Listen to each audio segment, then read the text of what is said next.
मार्गशीर्ष गुरुवारसाठी कलश सजवताना चुकूनही करू नका ही एक चूक. कारण आपण मार्गशीर्ष गुरुवारसाठी कलश सजवायच्या नादामध्ये विधिवत कलश सजावट किंवा विधिवत कलश मांडणी करायचं विसरून जातो.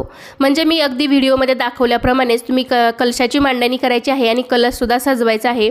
आपण जेव्हाही कलश सजवतो तर कलश सजवताना रिकामा तांब्या किंवा कलश हा ठेवायचा नाही.